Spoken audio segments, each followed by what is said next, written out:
truth of the matter is, Mr. Milliken's mind is so excited by new ideas that it's very hard not to be excited in his presence. He's the personification of a gentleman having a passion for lifelong learning. He has that old-time class where he's always courteous, kind. He really respects your opinions, and he treats you as an equal. Mr. Milliken is such an interesting character, and his mind's moving so fast that every time you meet with him, it's a very different experience. But one thing is always common, and that is he's going to drill in to try to get as much information from as many viewpoints as he possibly can. That he tries very hard to get all the people that are stakeholders in an issue to think harder and to think deeper and to try and figure out how they can use design to express those values and to make an institution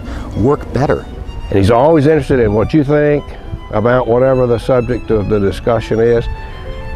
It makes you want to sit up a little straighter and focus a little better. Mr. Milliken has basic principles that he believes in. He applies those principles to his business model, to his social model, to his education model. He picks projects that he thinks he can do very well, and he does them very well.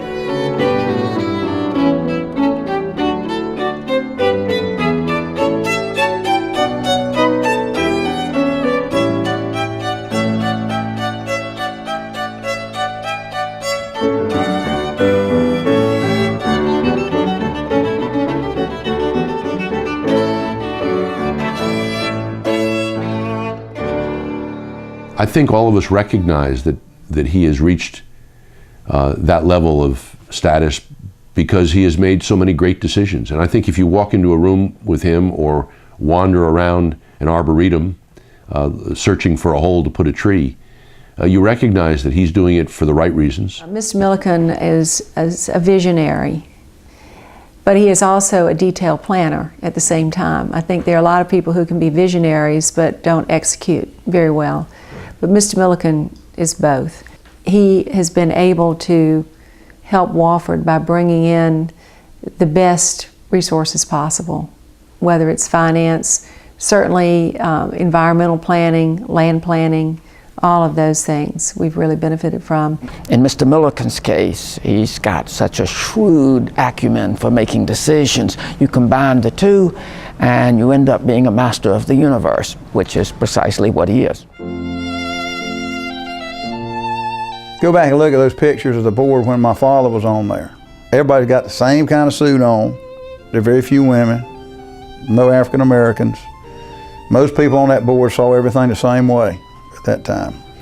And now here we are, 30 years later, and he does have a wide variety of ideas, backgrounds, attitudes. But I think one of the reasons he's been so successful in all of the aspects of his life is he'll change, he'll adapt, and he has. I mean, he's found a way to be effective in this setting, just like he was in the old setting, even though the dynamics are very different. One of the things I learned from Mr. Milliken, I learned several things from Mr. Milliken. One is to plan in detail. I mean, he would look at which way the door opens, where the light switches go. He would really bore down and focus on the detail. The other thing he would do is include as many people in the discussion and the conversation as he could get. In order to that, he'd have some diversity of perspectives. He'd seek out disagreement to try to get different points of view. So his idea was to go and make those grounds equal to the thinking that was going on in terms of the teaching. And so when you look at it, this central campus is a unit, but it's really about 150 separate pieces that just all together make a whole. And in the case of how do you keep the tradition in a place and still look forward, you just keep doing a little more and a little more and a little more until it feels right, and then you stop. When you look at places where people have just laid down one overall vision, a lot of times they don't work as well as Wofford does. I live over in the village, and we walk over here and sit out and rock in the rocking chairs and catch up with our friends. Even walking to my classes from the village over to Milliken Science Center, passing all the trees. I mean, it's just a beautiful place to be, and every day I wake up thankful to be here.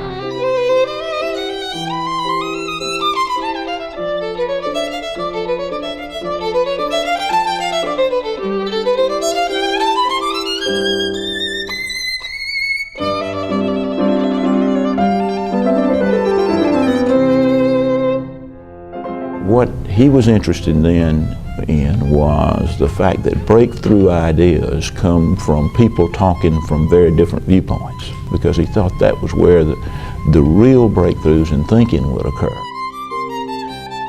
If you think about all these projects, Great Oaks Hall is a gathering place. The new pavilion, a gathering place. The Commons, a gathering place for informal interaction, bumping into one another. And we know that one of the best things that can happen in a learning environment is this informal, out of classroom conversation.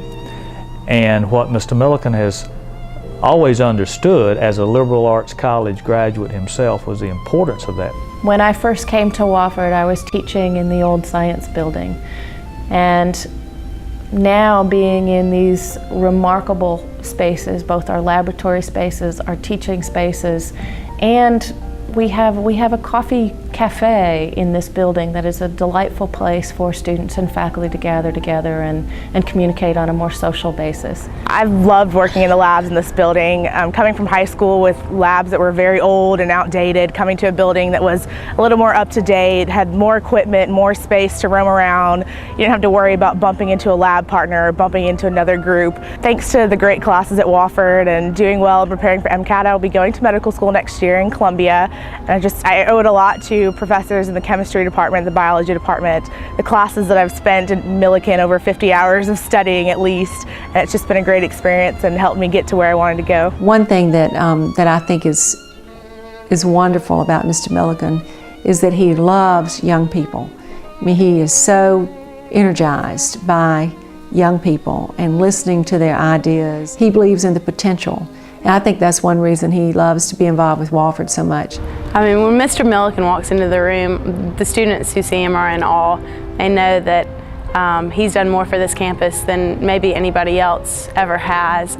And I feel excited about the contributions he's made, not only to Wofford College, not only to the beauty of the campus and the programs and the structure of the campus, but throughout the community. We are all educated by the great people that surround us, and Roger Milliken is one of those great people. My perception of him and Wofford is like it's a family. I mean, I think he loves the place. You know, he's a Yale graduate, but I think his core is in here. The physical facility very much reflects what he did. Its fiscal soundness very much reflects where he was, and I think its academic excellence reflects where he had a vision for it to go.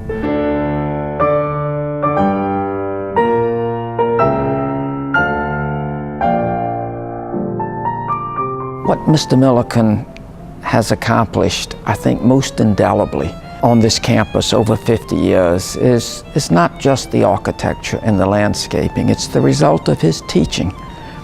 He's taught us, those in whose hands the future of the college is entrusted, to think through problems as he does, to insist on finding the right solution and not just any solution, and ultimately to know that the delight one takes in ideas is not merely what Wofford College is all about, but what life itself is all about.